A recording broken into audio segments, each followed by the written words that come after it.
요셉은 아버지 야곱 심부름 때문에 형들 찾아 세겜까지 가죠. 세겜까지 갔는데 형들이 있어요, 없어요? 형들이 세겜에 없었어요. 그래갖고 막 찾고 있는데 지역 사람 어떤 사람이 조언을 해가지고 도단에 그 형들이 있다라고 얘기를 듣고 도단까지 갑니다. 거기서 형들을 만났고요. 형들 만나자마자 그곳에서 요셉은 형들에 의해서 깊은 마른 웅덩이에 버려지죠. 그러다가 형 유다 제안으로 다시 건져져가지고 길르앗에서 이집트로 가는 이스마엘 부족 미디안 상인들에게 은 20에 팔리죠. 오늘 이야기는 그 다음부터 시작되는 얘기예요. 그래서 이스마엘 상인들은 요셉을 이집트 파라오의 신하 친위대장 보디발 집에 팔아요. 자, 그런데 성경이 보면 하나님은 요셉과 늘 함께 계셔서 요셉의 길을 형통하게 하셨다 이렇게 얘기를 하고요. 팔려간 보디발의 집에서 요셉이 일을 하는데요. 보디발이 요셉이 일하는 것을 보면 참 인격적이고 정직하고 성실하게 하거든요. 사람이 보던 안 보던 그저 그냥 보이지 않는 하나님 앞에서 하듯 열심히 했겠죠. 그러니까 얼마나 또 예쁘게 보였겠어요. 믿을만 하거든요. 그러니까 요셉을 그 가정의 총무로 삼아갖고 자기 모든 소유를 요셉에게 일임을 합니다. 요셉이 그 가정에 들어간 지 얼마나 되었다고 이렇게 신뢰할까요?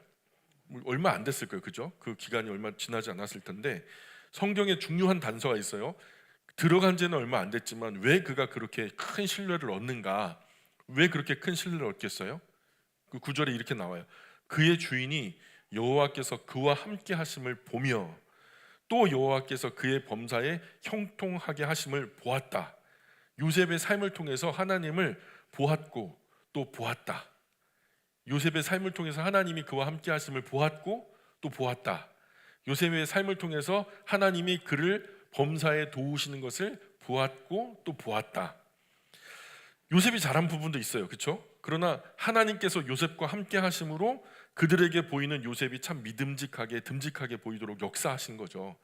하나님의 도우심이 없이는 불가능하겠죠. 그래서 자기 가정의 총무로 요셉을 세운 거예요. 긴 시간 신뢰관계 쌓지 않아도 하나님께서 도우시면 가능한 일이죠.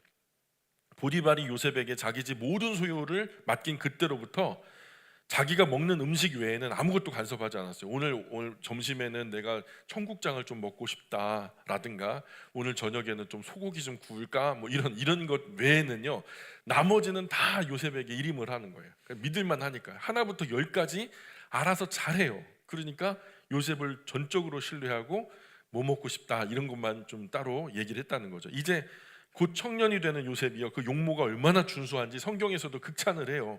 다른 모든 이들 가운데 빼어났대요. 그 매력이 빼어나게 멋진 청년이었다는 거예요. 성경에서는 야페라고 하거든요. 야페, 형용사가 아름답다라는 것이 야페예요. 근데 야페가 두 번이나 쓰여요. 그러면 어떤 거예요? 아름답고 아름답다.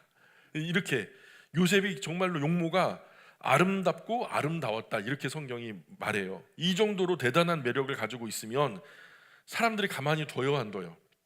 예전부터 어른들이 뭐라 그래요? 얼굴 잘생기면 얼굴값 한다고.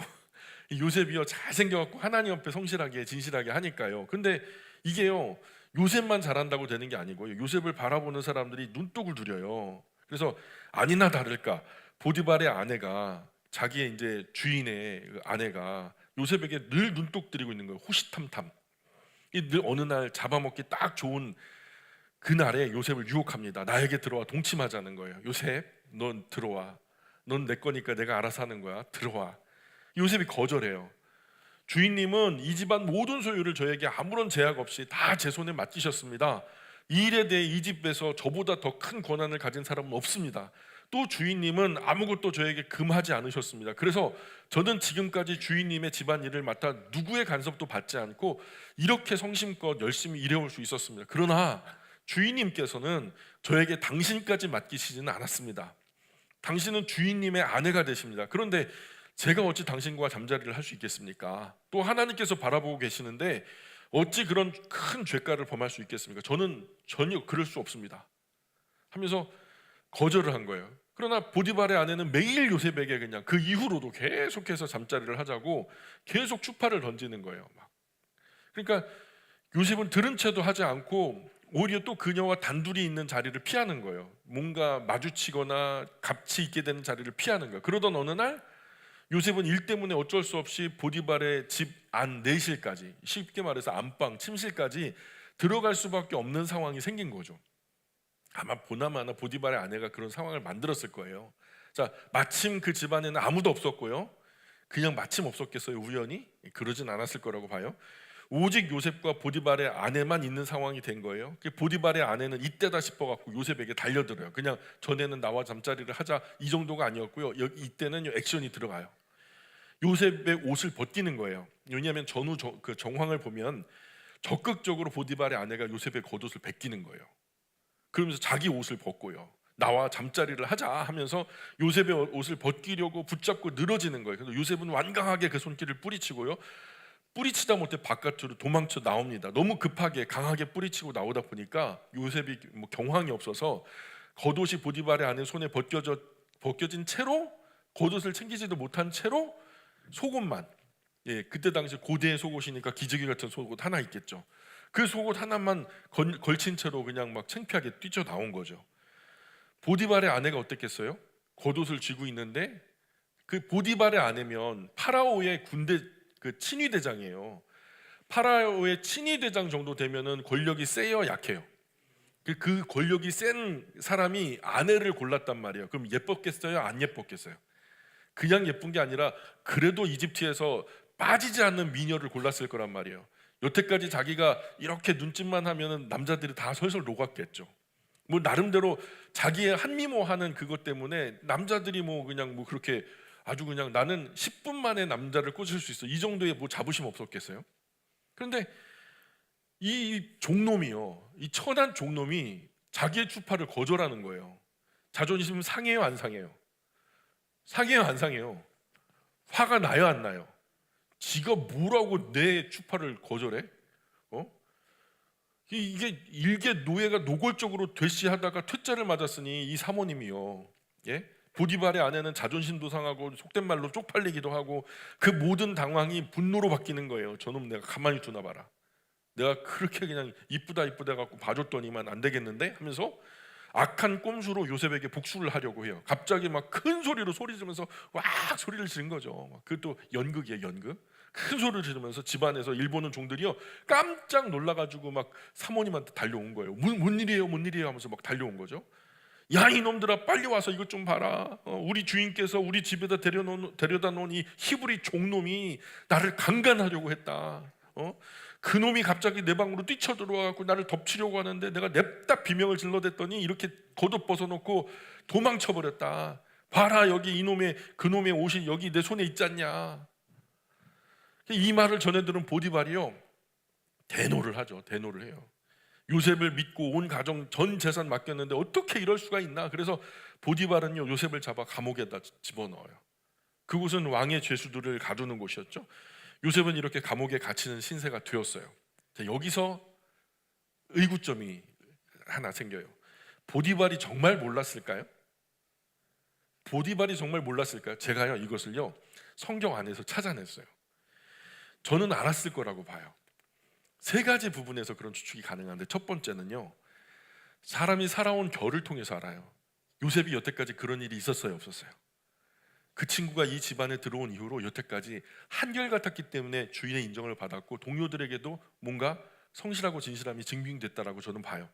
그러니까 한 사람이 살아온 결을 보면 그럴 거라 여겨지는 사람이 있고 절대 그럴 일 없을 거라 여겨지는 사람이 있죠. 요셉은 절대 그럴 사람이 아니었어요. 정황적으로. 첫 번째는 그래요. 정황적으로. 그것은 주인 보디발도 알고 함께 일하는 노예들도 알고 다 알아요.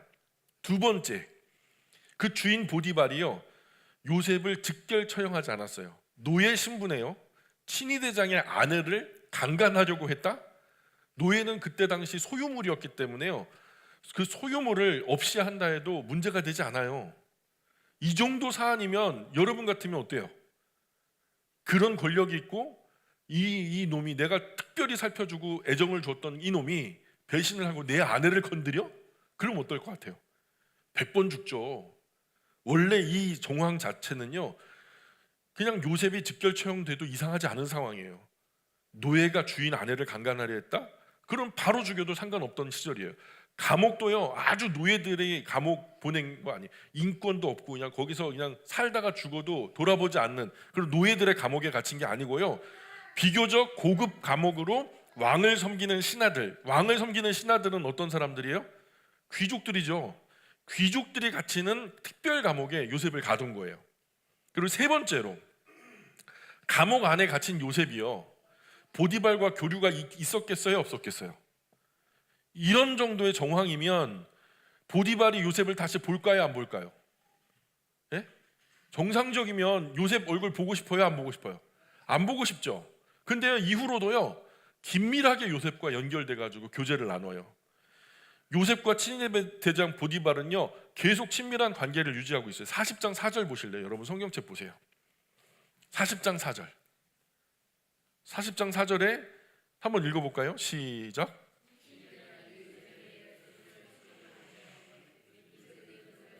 자 보세요.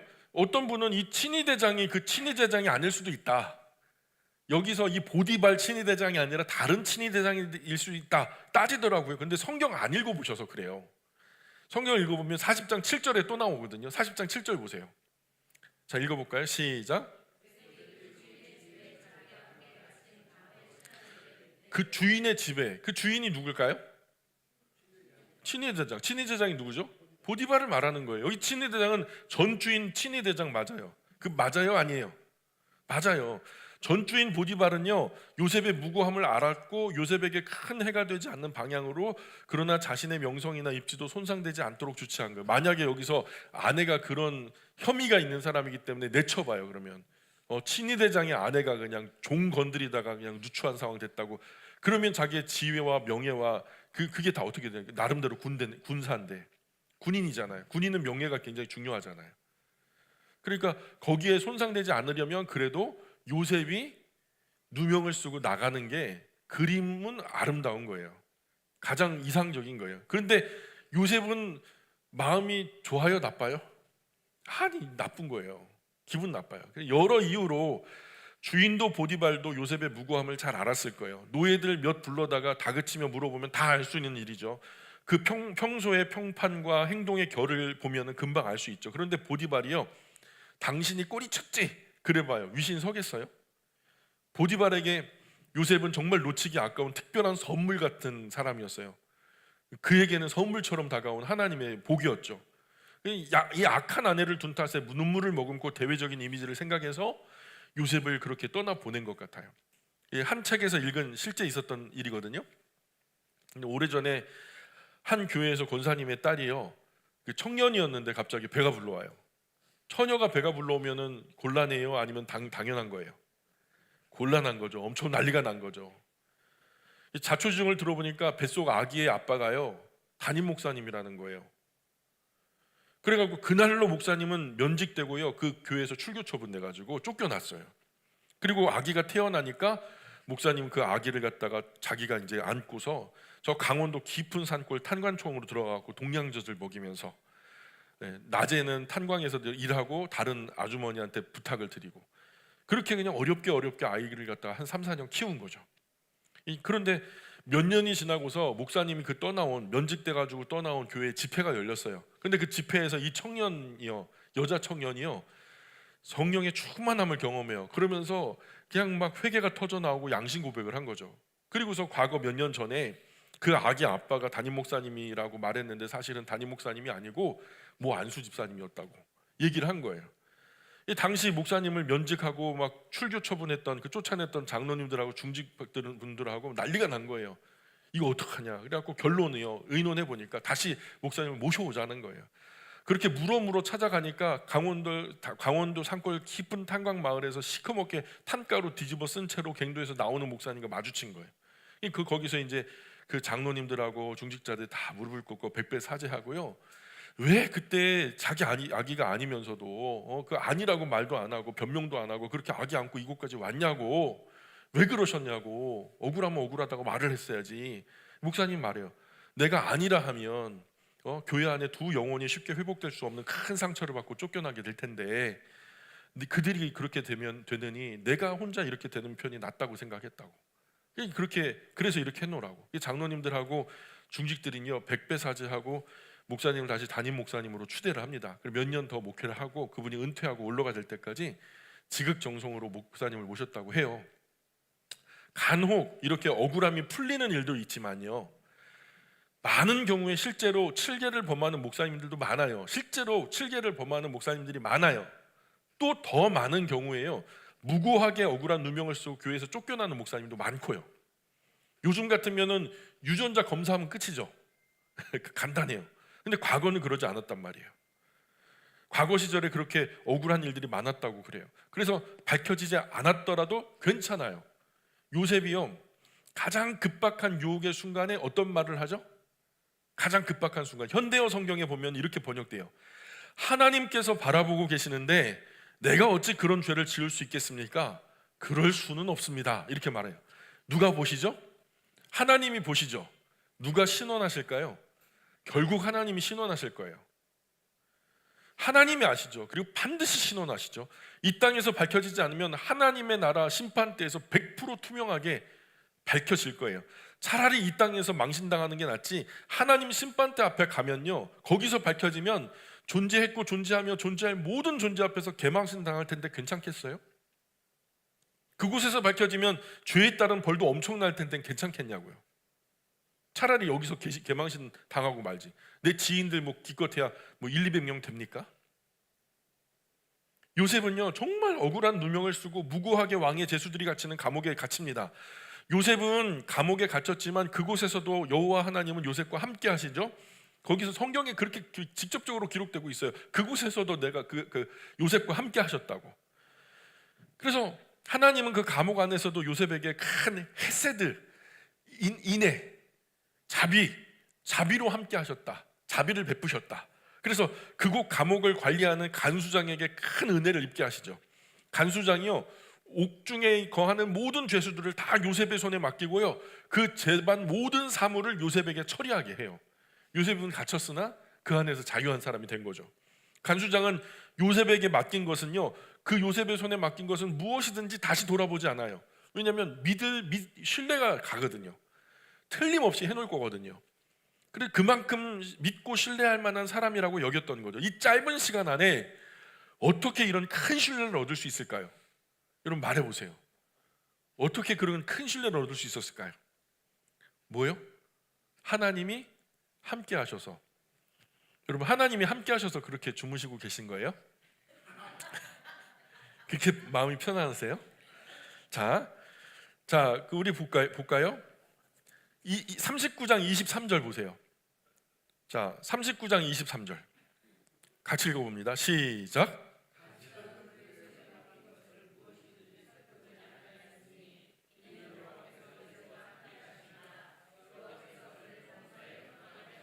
예, 다시 돌아보지 않았다. 다시 살펴보지, 무엇이든지 그냥 다시 살펴보지 않았다. 이는 왜냐하면, 이 키라고 돼 있어요. 왜냐하면 여호와께서 요셉과 함께 하셨기 때문이다. 왜냐하면은 뒤에 나오는 게 꼭 나와야 되는 게 때문이다가 나와야 돼요. 왜냐하면 여호와께서 요셉과 함께 하셨기 때문이다. 여호와께서 그를 범사에 형통하게 하셨다. 그렇기 때문에. 그래서 여지가 없죠. 감옥에서도 하나님이 함께 하시면 형통한 거예요. 여러분 우리가 벌이가 적어도요, 여러 가지 어려움이 나를 갖다 사방으로 옥죄고 있어도요, 여호와 함께 하시면 형통하게 될 줄 믿습니다. 하나님 함께 하시면 만사 오케이예요. 40장 이제 이야기 들어갈 건데, 이런 일이 있은 지 얼마 후에 이집트 파라오의 술 맡은 관원장과 떡 맡은 관원장이 파라오 앞에서 아마도 큰 실수를 한 것 같아요. 그래갖고 지엄한 어떤 그냥 막 그 호통 속에 이 술 맡은 관원장과 떡 맡은 관원장이 이 요셉이 관리하는 그 감옥에 갇혀요. 어떤 이유로 그들이 감옥에 들어오죠. 그런데 그 감옥이 요셉이 갇힌 곳이었어요. 이 이전 주인이었던 친위대장이 요셉에게 특별히 이를 수종하게 하죠.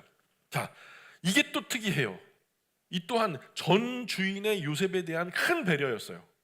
왜냐하면 이 사람들이요 한때 파라오에게 크게 호통을 받아가지고 들어왔지만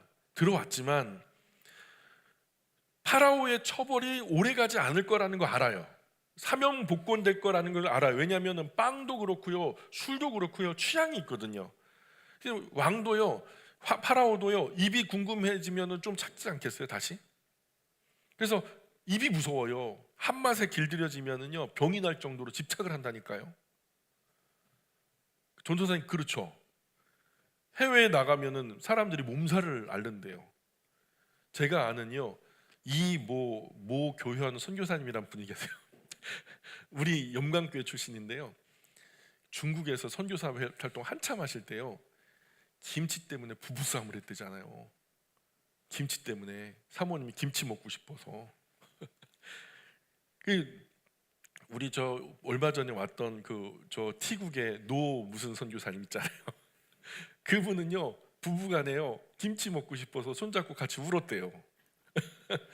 이게 뭐냐면 입맛이 무서운 거예요. 예, 무서운 거예요. 아마도 이집트 왕 파라오가 이들을 다시 곧 부를 것을 알았을 거예요. 요셉의 전주인 친위대장 보디발은요 요셉으로 하여금 이 떡 맡은 관원장과 술 맡은 관원장의 시종을 들면서 보살피게 한 거죠. 그들이 사면 복권되면 그와 함께 너 이곳에서 잘 돌봐준 너가 뭔가 덕이 될 수 있을 것 같으니까 요셉의 앞날을 위해서 특별하게 배려한 조치였다라고 생각할 수 있는 부분이죠. 그런데 그렇게 요셉이 이들의 시중을 들면서 날이 이제 지나자 여러 날이 지나가니까 이 두 사람이 감옥 안에서 각각 요상한 꿈을 꿔요. 어느 날 아침에 요셉이 이제 시중을 들려고 찾아갔더니 이 두 사람 다 얼굴에 수심이 가득한 채로 얼굴이 잿빛이 돼가지고 가만히 앉아갖고 한숨만 푹푹 쉬고 있는 거예요. 요셉이 물어요. 오늘 두 어르신 얼굴이 왜 이렇게 수심이 가득하십니까? 그랬더니 요셉아 우리가 꿈을 꿨다. 근데 이 꿈이 절대로 평범한 꿈이 아니야. 근데 이 꿈을 해석할 사람이 없어. 해석해 줄 사람이 없어. 어르신들 꿈의 해석은 하나님께 있습니다. 그러니 그 꿈 얘기를 저에게 한번 말씀해 주십시오. 그래서 먼저 술 맡은 관원장이 요셉에게 말해요.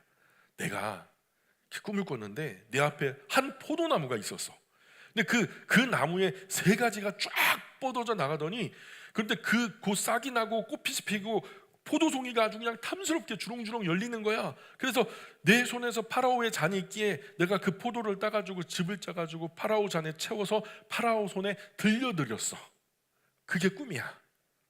요셉이요 즉시 해몽을 하죠. 해석은 이렇습니다. 세 가지는 앞으로 사흘입니다. 지금부터 사흘 안에 파라오가 당신의 머리를 들어주실 겁니다. 자른다는 게 아니고 머리를 들어준다. 당신의 얘기를 들으려고 머리를 들어주실 겁니다. 그렇게 당신은 곧 사면 복권될 것이고 전직을 회복하실 겁니다. 그렇게 전에 하시던 대로 파라오의 잔을 그분의 손에 올려드리게 될 것입니다. 제 말대로 당신이 다시 잘 되시면 저를 꼭 기억해 주십시오. 파라오께 저의 억울한 이야기를 좀 전해 주십시오. 저는 히브리 땅에서 끌려와서 지금 이곳 이집트에 살고 있지만 이 감옥에 갇힐 만큼 크게 잘못한 일이 없습니다. 그러니 저를 기억해 주십시오. 곧 이어서 이제 떡 맡은 관원장이 요셉의 꿈 해석이 범상치 않음을 보고서 자기 꿈 이야기도 연이어서 이제 얘기하는 거예요. 요셉 나도 꿈을 꿨어. 나도 꿈에 보니까 흰떡 광주리가 내 머리에 이어져 있더라고. 이 층층이 세 겹으로 쌓여 있는 거죠. 내 머리에 광주리가 세 겹으로 이렇게 머리에 이어져 있더라고. 맨 위에 광주리에 파라오를 위해서 만든 각종 구운 음식이 있었는데 새들이 와가지고 내 머리에 광주리에 그 음식들을 다 쪼아 먹어버리는 거야. 야, 이 꿈의 의미는 뭘까? 기대했죠. 앞에 꿈의 해석이 너무 좋으니까. 그 해석은 이렇습니다. 새 광주리는 마찬가지로 사흘입니다. 지금부터 사흘 안에 파라오가 당신의 머리를 들고 당신을 나무에 달 것입니다. 그리고 새들이 당신의 고기를 그렇게 뜯어먹게 될 것입니다. 한 거예요. 그로부터 사흘 후가 뭐였냐면 파라오의 생일이었어요. 큰 잔치가 베풀어지죠. 파라오가 그 모든 신하들을 위해서 큰 잔치를 베푸는데 그때 술 맡은 관원장과 떡 맡은 관원장을 데려와라 이렇게 해갖고 모든 사람 보는 앞에서 그 무릎을 꿇혀놓고 두 사람의 고개를 들게 하죠. 그런데 요셉의 꿈 해석대로 파라오의 술 맡은 관원장은 사면 복권돼가지고 전직을 회복합니다. 그리고 그 자리에서 잔을 따라 파라오의 손에다가 잔을 받들어 올리는 거예요. 꿈대로. 그러나 떡 굽는 관원장은 나무에 매달립니다. 요셉이 그 꿈들의 해석, 그들의 꿈을 해석한 그대로 그게 다 100% 이루어진 거죠. 그러나 술 맡은 관원장은 요셉이 하는 요셉의 이 일을 새까맣게 잊어버려요. 요셉이라는 사람도 잊어버려요. 이럴 때 참 섭섭하겠죠. 이것도 나름 배신이거든요. 그래서 화장실 갈 때 다르고 올 때 다르다. 그렇죠? 참 사람이 간사해요. 절박할 때와 절박함이 끝났을 때 그렇게 달라요. 41장으로 건너가 볼까요? 그렇게 2년이 흘러요. 몇 년? 2년이 흘러요. 바울도 몇 년이 흘러요? 가이사랴 감옥에서 2년이 흘러요. 요셉도 2년이 흘러요. 보통 기본적으로 감옥은 2년인가 봐요. 예? 자, 2년이 흘러요. 파라오 꿈꾸죠. 그 꿈에서 파라오가 나일 강가에 서 있었어요. 꿈에 어느 날 이렇게 꿈을 꾸는데 나일 강가에 서 있었어요. 자기가.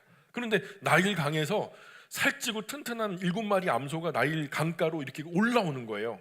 그리고 그 나일 강가가 뭐가 그렇게 많냐면 갈대밭이 그렇게 많아요. 파피루스 재료가 되는 갈대가요 엄청나게 무성하게 자라고 사람 키에 2~3배 될 정도로 큰 이 갈대밭이 있는데 그 갈대를요 이렇게 씹어 먹는데요. 뭐 너무 탐스럽고 막 튼실한 소가 7마리가 맛있게 뜯어 먹는 거예요. 근데 잠시 후에 아주 피골이 상접하고 막 흉한 암소 7마리가 또 나일 강에서 나일 강가로 또 올라오는데요. 이 올라와서 가만히 서 있는 거예요. 그러더니 갑자기 그 흉하고 파리하고 막 흉측한 7마리 소가 살찌고 튼실한 암소 7마리를 덥석 잡아먹어버리는 거예요. 파라오가 깜짝 놀라서 잠에서 깼죠. 그러다가 다시 잠이 들어요. 그런데 또 꿈을 꿔요. 이번에는 한 줄기가 무성하게 막 이렇게 튼실한 자라는데 한 줄기에서 왔던 7가지로 그냥 확 그냥 벌어지더니 여기서 7줄기에서 이삭이 주렁주렁 맺어가지고 그냥 막 머리를 가누지 못할 만큼 튼실한 이삭이 열리는 거예요.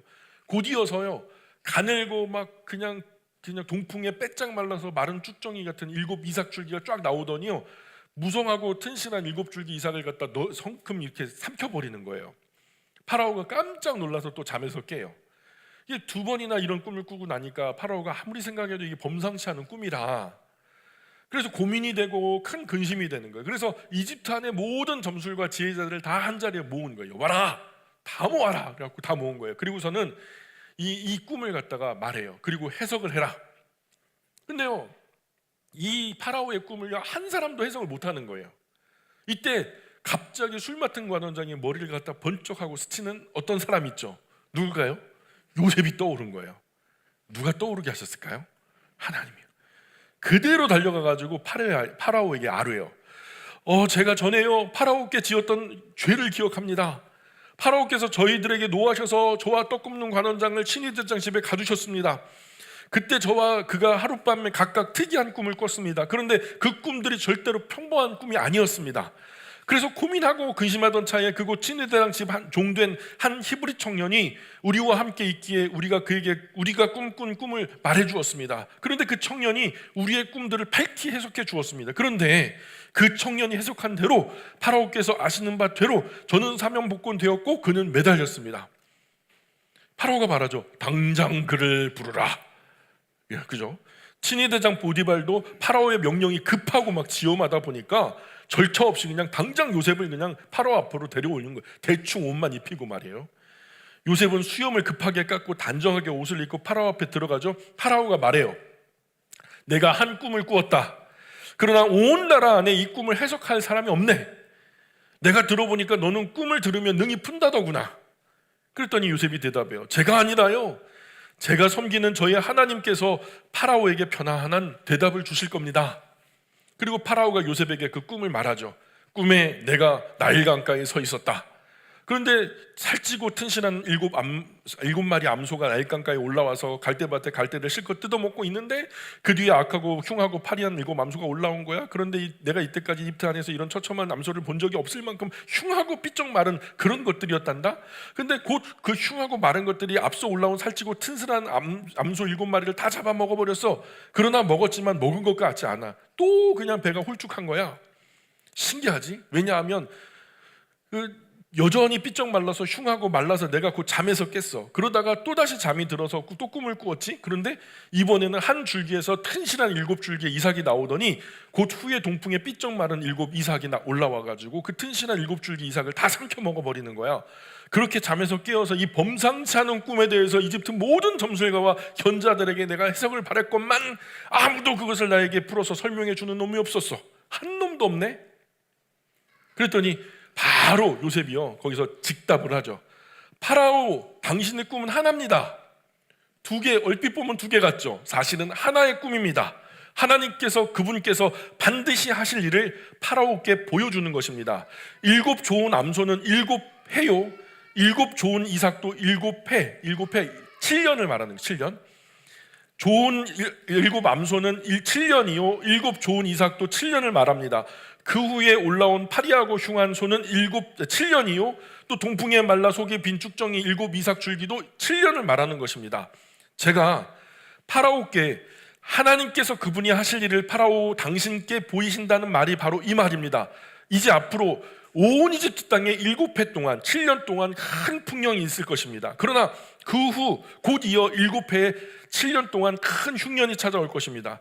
그런데 그 7년 큰 흉년이 너무 처참해서 이집트 땅에 있었던 그 전 7년의 풍년은 다 잊어버리게 될 것입니다. 결국 이 나라와 이 땅은 그 7년의 큰 기근으로 인하여서 다 망하게 될 것입니다. 여기까지 들으니까 파라오도 그와 함께 동석한 모든 대신들도 심장이 덜렁하는 거죠. 망한다잖아요. 그래서 7년 풍년 뒤 찾아온 7년의 충년이 너무 심각해서 이전 풍년을 기억하지 못할 정도가 될 것입니다.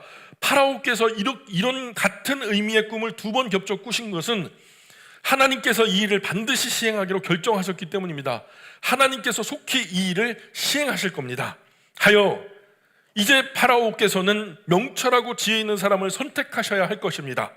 그리고 그를 통해서 이집트 땅을 다스리게 하셔야 할 것입니다. 또 파라오께서는 제 조언대로 시행하시면 좋겠습니다. 이 이집트 나라 안에서 감독관들을 두셔서 이어 다가올 7년 풍년에 이집트 땅에 얻어지는 곡식의 5분의 1씩을 거두어 드리셔야 합니다. 그렇게 감독관들로 장차 올 풍년의 모든 곡물을 거두고 그 곡물을 파라오 손에 두시고 다가올 큰 흉년을 대비하셔서 큰 양식을 각 성읍에 쌓아두셔야만 합니다. 이와 같이 그 곡물을 이 땅에 저장하여 이집트 땅에 임할 7년 큰 흉년에 대비하시면 나라와 이 땅이 큰 흉년으로 말미암아 망하지는 않게 될 것입니다. 이게 꿈 해몽만 한 게 아니라요, 대처 방법까지 가르쳐 준 거예요. 야, 어떤 사람한테 커피 한 잔 달라니까요, 커피와 함께 먹을 비스켓도 주는 거예요. 예뻐요? 안 예뻐요? 일은 이렇게 해야 되는 거예요. 예. 요셉이요, 해몽만 한 게 아니라 이 해몽에 따른 대책까지 세워가지고 완전히 포트폴리오, 뭐라 그러죠? 매트릭스? 뭐 이런 것들을 다 그 파라오에게 하니까 파라오와 그와 함께한 요셉의 해석을 듣던 모든 신하가 그냥 턱이 그냥 땅바닥에 떨어졌어요. 예, 크게 놀라죠. 그리고 요셉의 꿈 해석뿐만 아니라 이어지는 그의 대책의 완벽함에 아주 흡족하게 여기고요, 파라오가 그 신하들에게 말해요. 하나님의 영에 감동된 사람을 우리가 어떻게 찾을 수 있겠는가? 요셉, 하나님은 이 모든 것을 너에게 보여주셨다. 그러니 이 일에 너와 같이 명철하고 지혜 있는 사람이 세상에 또 어디 있겠는가? 너는 나의 집을 다스려라. 내 백성이 다 너의 명령에 복종할 것이다. 내가 너보다 높은 것은 다만 왕의 자리뿐이다. 그리고 파라오 자신도 요셉의 말을 따르겠다는 거예요. 요셉, 네가 시키는 대로 할게, 이 말이에요. 그리고 즉시 공포하죠. 내가 너를 이집트 온 땅의 총리가 되게 하노라. 뭐 이거 끝난 거예요. 노예의 자리에서. 그리고 자기 인장 반지를 빼요. 어인을 찍을 수 있는 인장 반지를 빼가지고 요셉 손가락에 끼우죠. 요셉에게 죄수 노예의 옷을 벗기고 세마포 옷을 입히죠. 요셉의 발이나 목에는요 착고가 채워져 있을 거예요. 아마도 자기 전에는요, 뭐 결박을 위해서 쇠사슬, 결박하는 죄수의 쇠사슬이 있었을 텐데 신분의 존귀함을 나타내는 금사슬로 바꿔요. 그리고 파라오의 화려한 수레를 끌고 오라고 해요. 요셉을 거기에 태웁니다. 둘러선 수많은 무리가 요셉 앞에서 큰 소리로 선포하기를, 그 앞에 모두 엎드려 복종하라. 그 앞에 모두 엎드려 복종하라. 파라오가 그날로 요셉을 이집트 전국의 총리로 그냥 다스리게 합니다. 그리고 파라오가 요셉을 돌아보면서 말해요. 나는 파라오다. 누가 몰라? 나는 파라오다. 이제 이집트 온 땅에서 너의 허락 없이는 수족을 놀릴 자가 없으리라. 야, 이 엄청난 전권을 준 거죠. 그리고 요셉에게 새로운 이름을 줍니다. 사브낫 바네아. 너의 이름은 이제부터 사브낫 바네아야. 이 사브낫 바네아가 이게 이집트어예요. 초프나트 파네아크, 이게 뭐냐면 하나님께서 말씀하시니 그가 살았다. 하나님께서 말씀하시니 그가 살았다, 이런 뜻이에요. 온 이집트에서 예쁘고 지혜롭기로 소문난 온이라고 하는 땅의 제사장 보디베라의 딸 아스낫을 요셉에게 주어서 아내로 삼게 합니다. 이 미스 코리아가 아니라 미스 이집트, 최고로 예쁜 아내감을 골라가지고 그와 결혼하게 하고, 요셉은 이집트 온 땅을 순찰하면서 그 업무를 시작하죠. 그때 나이가, 요셉의 나이가 몇 살? 30살. 30살. 야, 무슨 아무리 과외를 하고 뭐 공부를 잘하고 빽이 좋고 그래도요, 30살에 총리 되시는다, 이게 가능해요? 어떻게 하면 가능하다? 힌트를 드렸잖아요. 어떻게 하면 가능하다? 하나님이 함께 하시면 가능하다.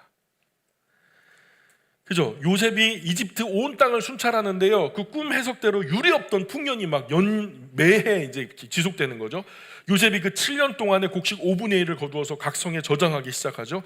각 성읍 주위에 밭에 곡식 그 성읍 주변으로 쌓아놓는데 끝이 없는 거예요. 그래서 헤아리는데요, 헤아리다가 다 못 헤아려요.